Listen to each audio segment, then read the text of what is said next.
ఓం శ్రీ మహాగణాధిపతయ నమః. ఓం శ్రీ కార్తీక దామోదరాయ నమః. అందరికీ నమస్కారం అండి. సంపూర్ణ కార్తీక మహాపురాణంలోని మొదటి రోజు పారాయణకు అందరికీ స్వాగతం. మొదటి రోజు పారాయణలో భాగంగా ముఖ్యంగా 4 విషయాలను ప్రస్తావించారు. వాటిలో మొదటిది సౌనకాది మహామునులకు సూతుడు కార్తీక పురాణం గురించి చెప్పటం.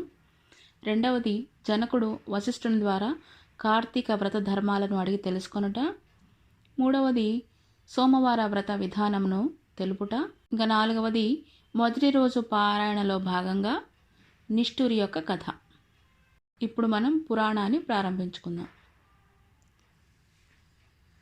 శ్రీ అనంతకోటి బ్రహ్మాండ నాయకుడైన భగవంతుని సృష్టి అందలి విశిష్టమైన ప్రదేశము శ్రీ నైమిషారణ్యం. ఈ నైమిషారణ్యానికి సత్రేష్ఠి దర్శనార్థే విచ్చేసినటువంటి సూత మహర్షిని సౌనకాది మహామునులు సత్కరించి ఈ విధంగా పలికారు. సకల పురాణ గాథా ఖని సూతముని కలికల్మష నాశకము కైవల్యదాయకము అయిన కార్తీక మహాత్యాన్ని వినిపించి మమ్మల్ని ధన్యుని చేయండి అని. వారి కోరికను మన్నించిన వ్యాస శిష్యుడైనటువంటి సూతర్షి, సౌనకాదులారా, మా గురువుగారైన భగవాన్ వేదవ్యాస మహర్షుల వారు ఈ కార్తీక మహాత్మ్యాన్ని అష్టాదశ పురాణాలలోని స్కాందపురాణము పద్మపురాణం రెండింటా కూడా వక్కాణించి ఉన్నారు. ఋషిరాజైన శ్రీ వశిష్ఠుల వారిచే రాజర్షి అయిన జనకునకు స్కాందపురాణంలోనూ, హేలావిలాస బాలామణి అయిన సత్యభామకు లీలామానుష విగ్రహ రూపుడైన శ్రీకృష్ణ పరమాత్మచే పద్మపురాణంలోనూ ఈ కార్తీక మహాత్మ్యము సవిస్తరంగా చెప్పబడింది. మన అదృష్టం వలన నేటి నుంచి కార్తీక మాసం ప్రారంభమైంది. కావున ప్రతిరోజు నిత్యపారాయణగా ఈ మాసమంతా కార్తీక పురాణ శ్రవణం చేసుకుందాము. ముందుగా స్కాంద పురాణంలోని వశిష్ఠ ప్రోక్తమైన కార్తీక మహాత్మ్యాన్ని వినిపిస్తాను, శ్రద్ధగా ఆలకించండి అంటూ పురాణాన్ని ప్రారంభించారు. పూర్వం ఒకసారి సిద్ధాశ్రమంలో జరుగుతున్న యాగానికి అవసరమైన ద్రవ్యం నిమిత్తం వశిష్ఠ మహర్షి జనక మహారాజు గారింటికి వెళ్ళాడు. జనకునిచే యుక్త మర్యాదలను అందుకొని తను వచ్చిన విషయాన్ని ప్రస్తావించాడు. అందుకు జనకుడు ఆనందంగా అంగీకరించి, హే బ్రహ్మర్షి, మీ యాగానికి ఎంత ద్రవ్యం కావాలన్నా నిరభ్యంతరంగా ఇస్తాను, కానీ సర్వపాపహరమైన ధర్మ సూక్ష్మాన్ని నాకు తెలియజేయండి. సంవత్సరంలోని సర్వమాసముల కంటే కూడా కార్తీక మాసం అత్యంత మహిమాన్వితమైనదని, తద్వ్రతాచరణ సమస్త ధర్మాల కన్నా శ్రేష్టతరమైందని చెప్తూ ఉంటారు కదా. ఆ నెలకంతటి ప్రాముఖ్యత ఎలా కలిగింది? ఆ వ్రతము ఉత్కృష్ట ధర్మంగా ఏ విధంగా అయింది అని అడుగగా వశిష్ఠ మహర్షి చిరునవ్వు నవ్వుతూ ఇలా చెప్పడం ప్రారంభించారు. జనక మహారాజా, పూర్వజన్మలో ఎంతో పుణ్యం చేసుకుంటే కానీ సత్వశుద్ధి అనేది కలగదు. ఆ సత్వశుద్ధి కలిగిన నీ వంటి వారికి మాత్రమే పుణ్యప్రదమైనది, వినినంత మాత్రం చేతనే అన్ని పాపాలను అణచివేసేది అయిన కార్తీక మహాత్మ్యం వినాలనే కోరిక కలుగుతుంది. విశ్వశ్రేయస్సును దృష్టిలో ఉంచుకుని నీవడిగిన సంగతులను చెప్తాను, ఆలకించండి అంటూ ప్రారంభించారు వశిష్ఠుల వారు. ఓ విదేహ, కార్తీక మాసంలో సూర్యుడు తులా సంక్రమణలో ఉండగా నియమనిష్ఠులతో ఆచరించే స్నాన దాన జప పూజాదులు విశేషమైన ఫలితాలను ఇస్తాయని తెలుసుకోండి. ఈ కార్తీక వ్రతాన్ని తులా సంక్రమణాదిగా కానీ శుద్ధపాఠ్యం నుంచి కానీ ప్రారంభించాలి. ముందుగా ఈ మాసంలో విష్ణుమూర్తిని దామోదర రూపంలో పూజించాలి. సర్వపాపహరం పుణ్యం వ్రతం కార్తీక సంభవం నిర్విఘ్నం కురుమే దేవ దామోదర నమోస్తుతే అని నమస్కారపూర్వకంగా సంకల్పించుకొని కార్తీక స్నానం ఆచరించాలి. కార్తీక మాసం నందలి సూర్యోదయ వేళ కావేరీ నదిలో స్నానం చేసిన వారి పుణ్యం చెప్పనలివి కానిది. సూర్యుడు తులారాశిలోకి ప్రవేశించగానే గంగానది ద్రవరూపం ధరించి సమస్త నదీ జలాల యందున చేరుతుంది. వాపి కూప తటాకాది సమస్త జలాశయాల్లోనూ కూడా విష్ణువు వ్యాపించి ఉంటారు. బ్రాహ్మణుడైన వాడు కార్తీక మాసంలో నదికి వెళ్ళి హరిధ్యానయుతుడై కాళ్ళు చేతులు కడుక్కొని ఆచమించి శుద్ధాత్ముడై మంత్రయుక్తముగా భైరవాజ్ఞను తీసుకొని మొలలోతు నీటిలో నిలబడి స్నానం చేయాలి. పిదప దేవతలకు, ఋషులకు, పితరులకు తర్పణాలను వదలాలి. అనంతరం అఘమర్షణ మంత్రజపంతో బొటనవేలి కోనతో నీటిని కదిలించి 3 దోసెళ్ల నీళ్లను గట్టు మీదకు చిమ్మి తీరం చేరుకోవాలి. తీరం చేరాక కట్టుకున్న బట్టల కొనలను పిండాలి.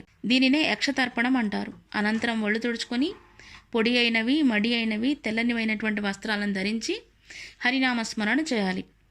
గోపీచందనంతో 12 ఊర్ధ్వపుండ్రాలను ధరించి సంధ్యావందన, గాయత్రి జపాలను ఆచరించాలి.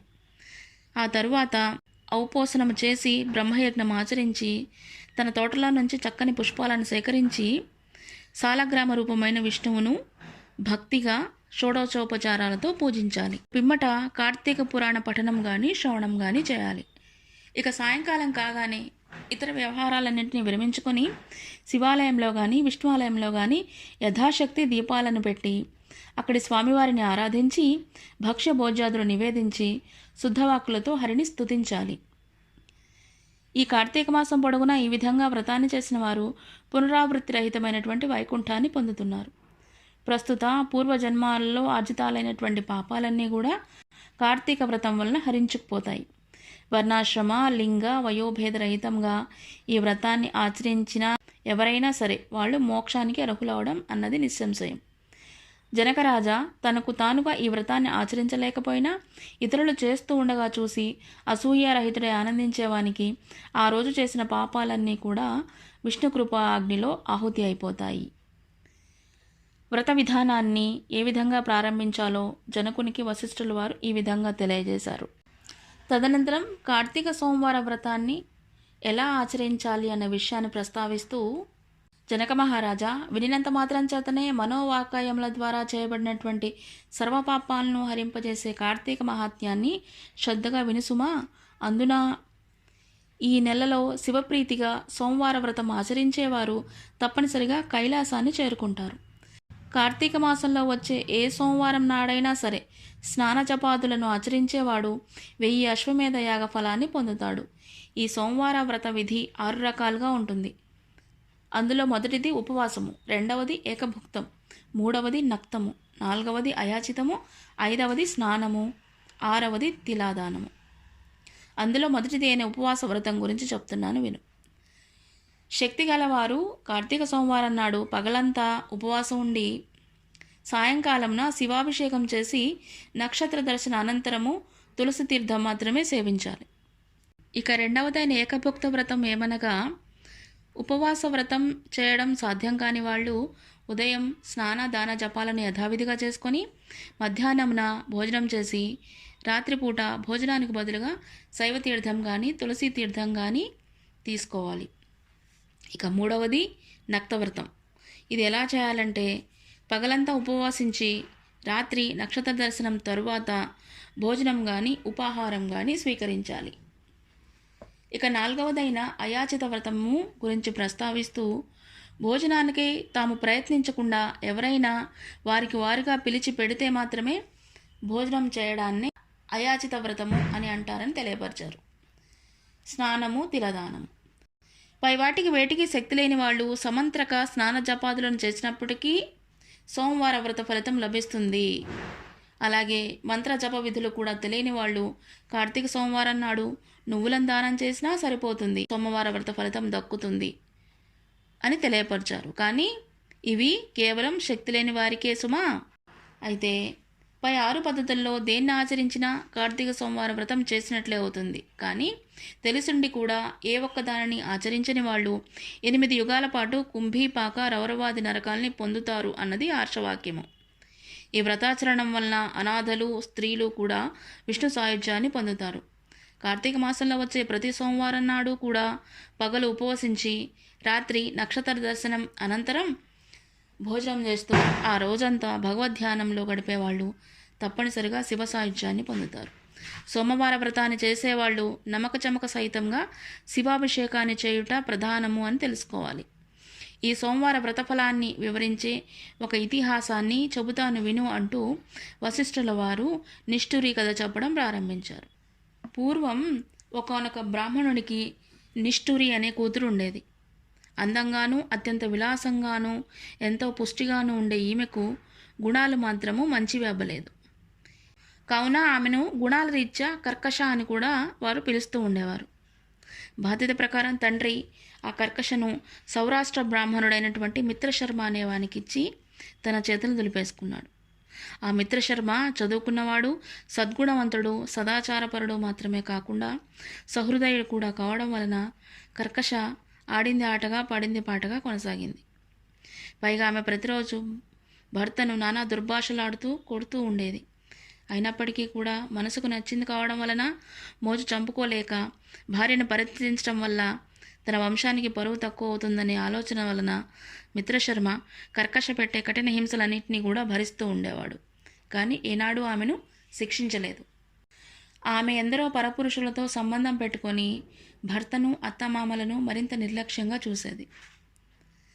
ఒకానొక నాడు ఆమె యొక్క విటులలో ఒకరు, నీ భర్త బతికి ఉండడం వల్లనే మనం తరచూ కలుసుకోలేకపోతున్నాము అని రెచ్చగొట్టడంతో కర్కశ ఆ రాత్రికి రాత్రే గాఢ నిద్రలో ఉన్నటువంటి తన భర్త యొక్క శిరస్సును ఒక పెద్ద బండరాతితో మోది చంపివేసింది. ఆ శవాన్ని తానే తీసుకుని వెళ్ళి ఒక పాడుబడిన బావిలోనికి తోసేసింది. ఇదంతా గమనించినప్పటికీ కూడా ఆమె అత్తమామలు ఏమీ అనలేక వారే ఇల్లు వదిలి పారిపోయారు. అంతటితో మరింత స్వతంత్రించిన కర్కశ కన్నుమిన్ను గానక కామావేశంతో అనేక మంది పురుషులతో సంబంధం పెట్టుకొని ఎందరో సంసార స్త్రీలను కూడా తన మాటలతో భ్రమింపజేసి పరపురుషులకు తారుస్తూ తద్వారా వచ్చే సొమ్ముతో కాలం గడుపుతూ ఉండేది. ఇలా కొన్ని సంవత్సరాలు గడిచిన అనంతరం నిష్ఠురలో బలం తగ్గింది, యవ్వనం తొలగిపోయింది. శరీరంలోని రక్తం పలచబడడంతో కర్కశ జబ్బుపడింది. అసంఖ్యాక పురుషులతో సాగించినటువంటి శృంగార క్రీడల పుణ్యమా అని అనూహ్యమైన వ్యాధులు ఆమెను సోకాయి. పూలగుత్తి లాంటి శరీరము పుళ్ళు పడిపోయింది.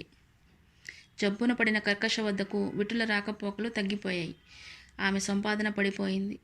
అందరూ ఆమెను అసహ్యించుకోసాగారు.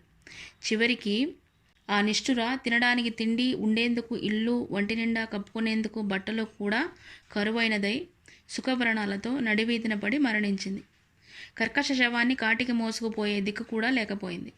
యమదూతలు ఆ జీవిని పాశబద్ధను చేసి నరకానికి తీసుకుని వెళ్లారు. యముడు ఆమెకు దుర్భరమైన శిక్షలు విధించాడు. భర్తను విస్మరించి పరపురుషులను ఆలింగనం చేసుకున్న పాపానికి ఆమె చేత మండుతున్న ఇనుప స్తంభాన్ని కౌగిలింపజేశారు. భర్త తలను బద్దలు కొట్టినందుకు ముండ్లగదతో ఆమె తలను చిట్టేట్లుగా మోదించారు.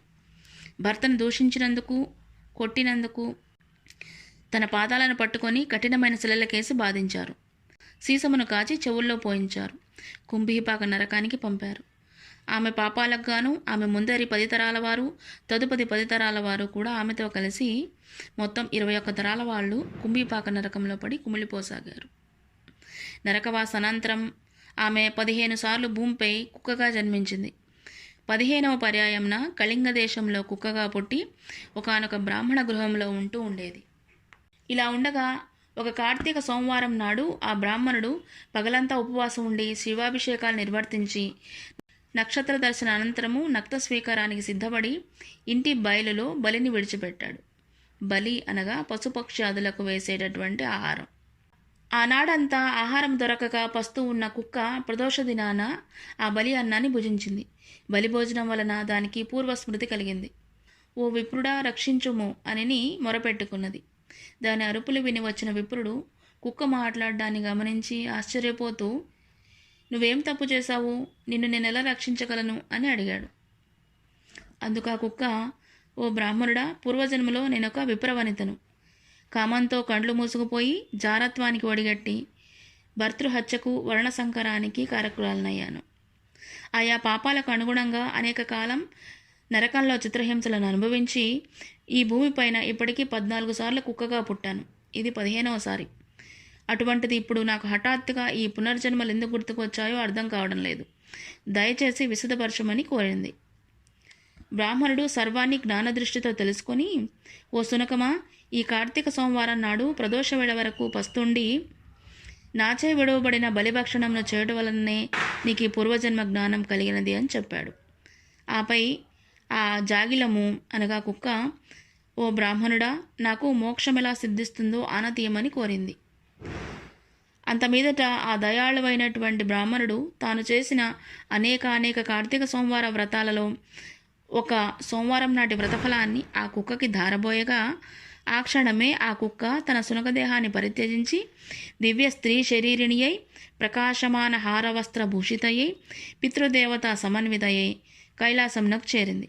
కాబట్టి ఓ జనక మహారాజా, నిశ్శంశయ నిశ్చేయసదాయిక అయిన ఈ కార్తీక సోమవార వ్రతాన్ని నీవు తప్పనిసరిగా ఆచరించు అంటూ వశిష్ఠుల వారు చెప్పడాన్ని కొంచెం ఆపారు. ఇంతటితో మొదటి రోజు పారాయణ సమాప్తము. అందరికీ ధన్యవాదాలు. అమూల్యమైన మీ సలహాలను, సూచనలను కామెంట్ రూపంలో తెలియజేయండి.